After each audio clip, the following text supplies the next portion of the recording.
Imagine there's a vehicle in World of Tanks Blitz that negates all aspects of armor in the game. Shooting at an E100's upper plate, sheesh, no problem. Mouse angling at any spot, oh yeah, that's no problem. Just load the premium and you'll go right through it. Well, that vehicle actually does exist, and its name is the Hori. This is the Tier 10 Japanese tank destroyer. Now, what makes this thing have such a ridiculous amount of premium pen? Because if you look at it, sure, it's a lot at 380, but there are vehicles like the Jagdpanzer with their heat, and the heat on the Jagdpanzer is incredible. It's 418.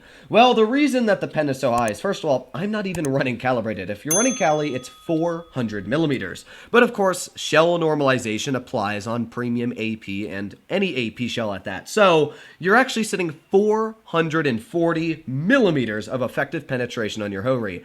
And what does that mean? Well, this is a Hori aiming at an E100. That's an E100 angling. Yeah, whole upper plate, pennable. The side, pennable. Like, what the absolute heck? It can't even angle its turret.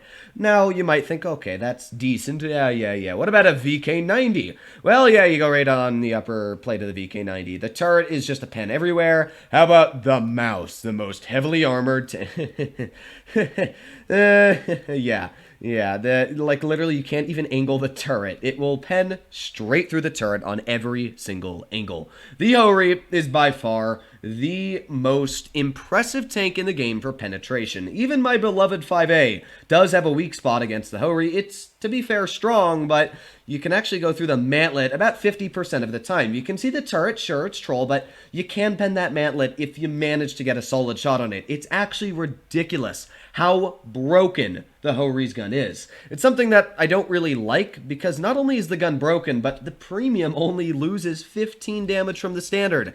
I don't know what Wargaming thought when they were bringing the tank into the game, but it definitely needs a pen nerf, in my opinion. I think the tank's fine the way it is.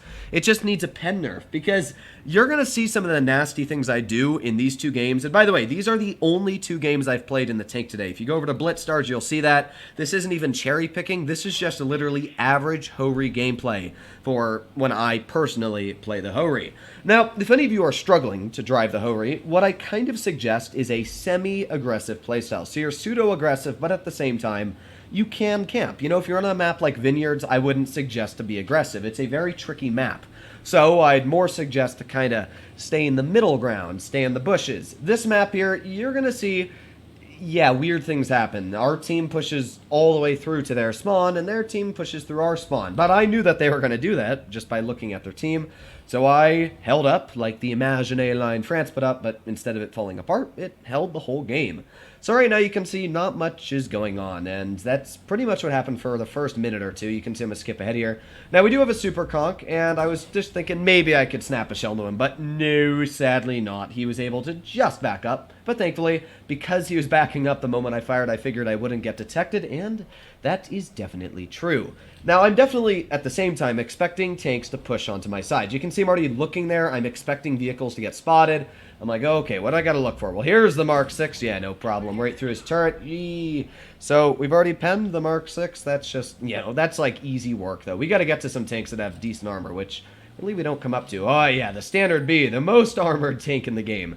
That thing is literally like shooting at a literal piece of butter. So here we go. The Standard B, obviously, I don't even need to aim at him. Just going to put on auto aim there, and yeah, he's just going to bounce his first shell. I'm going to pull up to the corner here, try and do a little wiggle, do that dance, maybe get another pen into the Standard B. And, well, there you have it. That is 1,700 damage we've already managed to pick up with literally no effort. Now, this Standard B, yeah, he's not enjoying life all too much. We do have the 57 here, and we did actually bounce that. Out of all vehicles in the game, we bounced a 57 turret. But, to be fair, the 57 turret is very, very sharp angles. And what that means is you will end up bouncing a vehicle like that because the 57, by the way, I was actually telling my friend I was going to aim for his ammo rack. That was really funny that it actually damaged it.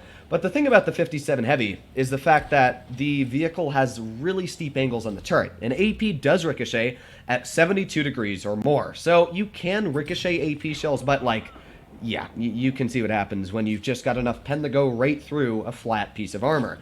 So we're already sitting at 2,700 damage. And we're not stopping anytime soon. We've blocked over 1,000 damage here. Just going to continue to wiggle this tank. There's another block, 1,400 now, and we're sitting over 3,300 damage. You're going to see this Mark 6 turret. This is with my standard shells, and the entire turret is a pen. I have not even needed to load premium at all this whole game. Like, that, again, is insane. So, yeah, we're sitting at 3,900 damage already. We've got that 57 heavy still trying to get a pen into me, and I was really hoping that would hit, and it probably would have penned. It just sadly did not get into his vehicle. You can see they did overmatch my sides, but hey, we're still alive, and is this FV4202 going to be able to get the jump on me?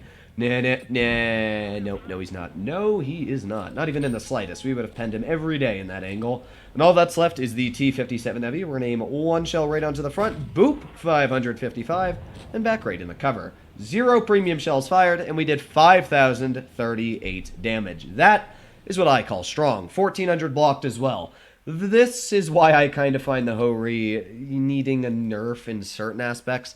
Listen, I get the tank is super fun for a lot of people. A friend of mine, MJ Gamer, loves the tank because it negates armor. But that's the only thing I really think it needs changed. It doesn't need to be to a point where the vehicle doesn't have any pen. I just think make it equal to, like, I don't know, a Jagdpanzer's heat at like 420 or maybe even 400 millimeters to nerf the premium to like 350 or 360 instead of it being 400 millimeters of AP penetration.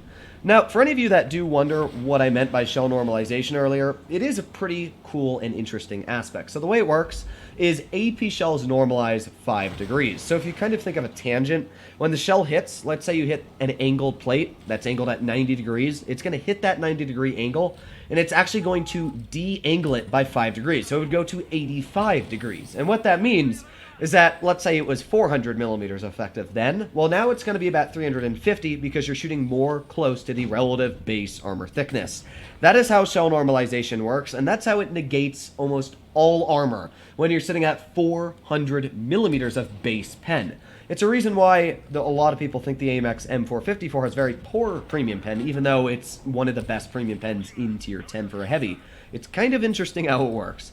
Now, this game, we've already picked up 1,000 damage. I did ricochet off the upper roof of the Yo's turret there, but I kind of expected that. Again, 72 degrees or more, you will end up ricocheting, so that did not penetrate. But, yeah, Object 260. What even is armor, right? It's not like that tank has armor, but, yeah, we really just make it look like not even a heavy tank at this point. Sitting at 2,300 damage now, and, well, we got the Yo in the front. We got a Waffle back there, and I did lose quite a bit of health. This is why I say don't always run it super aggressive. But to be fair, I didn't realize there was an E100 on my side. I was looking to where I actually got shot because I wasn't paying attention. And yeah, the E100 did end up snapping me, but hey, we got a 600 roll back into him, and with that, we are just shy of 3,000 damage, which is pretty dang good.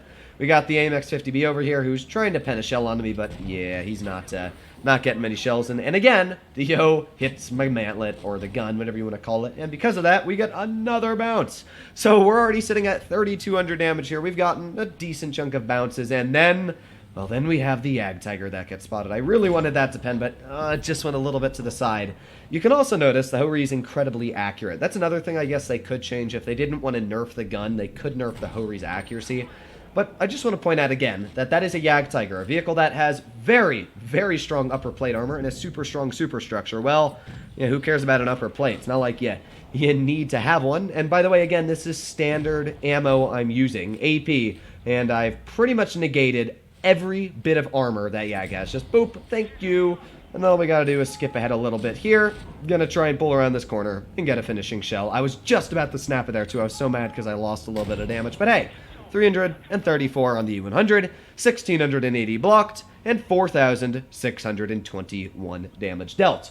So there you have it. That is the Ho-Ri, everybody. And for anybody wondering if these were cherry-picked, as I did say, you can clearly see in my replays there that these are literally the only 2 games I've played in the tank today. Apart from that, played in the AMX AC. So yeah, the Ho-Ri is a fantastic tier 10 tank destroyer. I don't know why it's so non-ground, because it really is a blatantly broken tank for the fact that it negates all armor. But that's my personal opinion. Let me know what you guys think in the comments down below. Hopefully all of you did well out there. Stay happy, stay healthy, and I'll be seeing you in the next one. Bye-bye.